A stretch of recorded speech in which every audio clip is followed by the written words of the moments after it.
Hasil pertandingan timnas Indonesia melawan Jepang pada matchday kelima grup C kualifikasi Piala Dunia 2026 zona Asia dengan skor akhir 0-4. Tim tamu Jepang berhasil mencuri 3 poin dari timnas Indonesia di matchday kelima babak ketiga kualifikasi yang berlangsung di Stadion Utama Gelora Bung Karno pada Jumat tanggal 15 November 2024. Tidak tanggung-tanggung, Jepang bahkan memberondong 4 gol ke gawang Martin Paes. Dengan hasil ini, tim asuhan Sintayong semakin terpuruk di dasar klasemen grup C dengan selisih gol yang sangat jauh juga. Sebaliknya, Jepang yang diperkuat 7 pemain Liga Inggris ini berhasil mengokohkan diri ke puncak klasemen. Sebelumnya di babak pertama Indonesia mampu menahan, namun hanya 30 menit pertama saja. 2 gol berhasil diciptakan di 40 menit pertama ini. Kemudian gol tambahan di babak kedua silih berganti tercipta, termasuk gol ketiga akibat kesalahan fatal penjaga gawang Martin Paes. Di pertandingan selanjutnya, kualifikasi Piala Dunia ronde ketiga zona Asia, Indonesia akan menjamu Arab Saudi pada Selasa 19 November 2024 pukul 19 waktu Indonesia Barat. Mungkin Indonesia harus mempekerjakan Zico sebagai manajer mereka. Soalnya mereka meniru Korea Selatan yang sedang terpuruk, wajar kan? Jika ditilik ulang dari sudut pandang Indonesia, cukup banyak aspek buruk dari sutradaranya. Banyak momen mengecewakan di mana Indonesia seharusnya bisa mencetak gol. Indonesia jauh lebih baik dari perkiraan saya, bahkan dalam kondisi hujan saya pikir ini akan menjadi pertandingan yang sangat ketat jika bukan karena penyelamatan hebat pertama Zikon. Raja Asia kalah dari Irak, kalah dari Iran, imbang dengan Australia, itu sebabnya raja yang memalukan itu berusaha memenangkan Piala Dunia. Tidak, perbedaan skornya tidak terlalu besar, entah apa jadinya jika Indonesia mendapat 1 gol. Mereka mendatangkan sejumlah besar naturalisasi Belanda dan direkturnya juga berasal dari negara tetangga. Datangkan wakil asli Belanda, saya harap saya menang lagi meski menelan harga diri dan mendatangkan tentara Belanda kedua atau ketiga, namun hasilnya sama saja.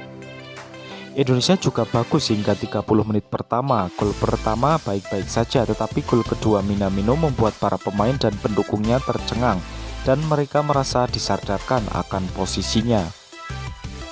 Tidak mungkin mereka bisa mengalahkan Jepang meski belum memenangkan 1 pertandingan. Sebelum pertandingan, tim supporter Indonesia penuh percaya diri. Daripada menghabiskan uang untuk membeli pemain naturalisasi, mari kita terus mengeluarkan uang untuk mengembangkan liga kita sendiri. Dengan ini Indonesia kehilangan poin dan kebanggaan nasional. Jika kondisi lapangan bagus, kami bisa mencetak lebih dari 7 gol. Indonesia beruntung dengan 4 gol. Mereka memainkan sepak bola yang jauh lebih baik daripada pemain Australia, namun hasilnya sangat berbeda. Mereka bilang Jepang kuat, tapi bukankah karena kemampuan pengambilan keputusan Indonesia yang buruk? Sepertinya mereka benar-benar berpikir mereka bisa menang. Indonesia tanpa naturalisasi melawan Jepang, 1-3 naturalisasi lengkap Indonesia dan tuan rumah. Jepang bersama Ueda, Taniguchi, Hiroki Ito, Naito Miyasu, dan Akutsuki Kubo 0-4 di Indonesia. Dampaknya semakin buruk. Apakah kebijakan naturalisasi tim yang lemah pernah berhasil? Nah, 3 bek Jepang itu sama buruknya dengan Belanda. Tidak seperti ini, Indonesia terlalu lemah. Sejujurnya menurut saya perbedaan skornya tidak terlalu besar. Saya merasa tingkat negara-negara Asia sedang meningkat. Indonesia juga punya banyak pemain bagus.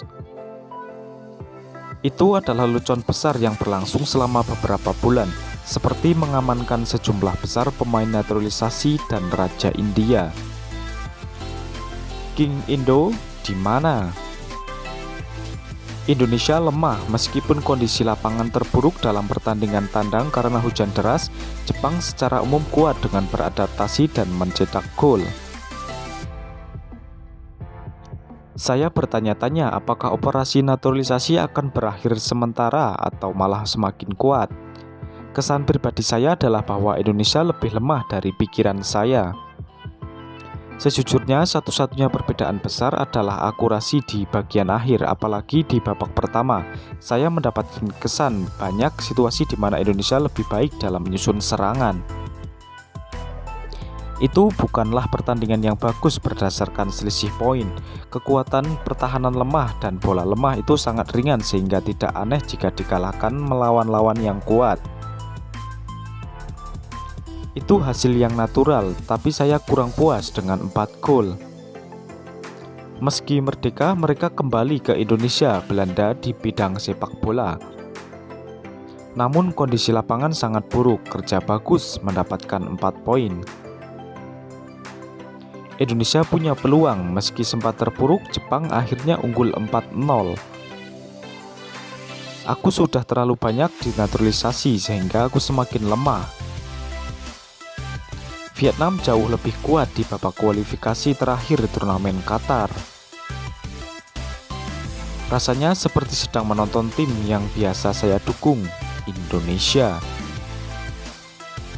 Dari segi taktik, Indonesia sudah tampil maksimal dalam hal keterampilan individu. Sepertinya peringkat menengah ke atas Jepang memiliki keunggulan yang luar biasa. Saya senang Indonesia tidak pecah sampai akhir. Kalau Indonesia sudah menentukan pilihan pertama, kita tidak tahu hasilnya. Australia dan Saudi harus meniru serangan Indonesia. 30 menit pertama yang sangat sulit. 20 menit pertama sungguh berat Indonesia. Saya pikir Indonesia juga bagus, pertahanan Jepang pun berkali-kali dibobol, bukan sekedar sikap defensif seperti Cina atau Australia. Indonesia itu tim yang memang tidak bisa menang. Tampaknya akan sangat sulit untuk bermain karena kondisi lapangan dan cuaca, tapi sungguh luar biasa, kami bertahan dan menang. Raja India tampil menakutkan hingga sekitar 20 menit babak pertama. Kami melakukannya dengan baik di tengah hujan lebat dan lapangan yang tidak rata seperti yang diharapkan. Menurut saya Indonesia lebih baik karena Zion sangat aktif, ada banyak peluang pengambilan keputusan. Entah kenapa saya merasa Indonesia mencetak poin terbanyak dalam pertandingan melawan Jepang. Saya senang dukungan Indonesia tampaknya sedikit lebih tenang. Saya bisa tidur dengan nyaman. Itu sukses besar mengingat kondisi cuaca dan lapangan. Saya pikir itu akan menjadi pertandingan yang ketat sampai gol Minamino, tapi gol itu langsung membuat stadion menjadi heboh. Sayang sekali Indonesia tidak bisa memanfaatkan peluang-peluang penentu di babak pertama. Zion hebat. Pertahanannya goyah dan terjadi banyak ketegangan. Kondisi lapangan penuh air mata. Apakah kamu akan tetap memainkan game ini meskipun hujan deras? Rumputnya lembut seperti karpet. Saya pergi ke Indonesia, supporter Jepang sangat dihargai di sini. Masyarakat Indonesia menyambut matahari terbit, mereka menerima bendera kami.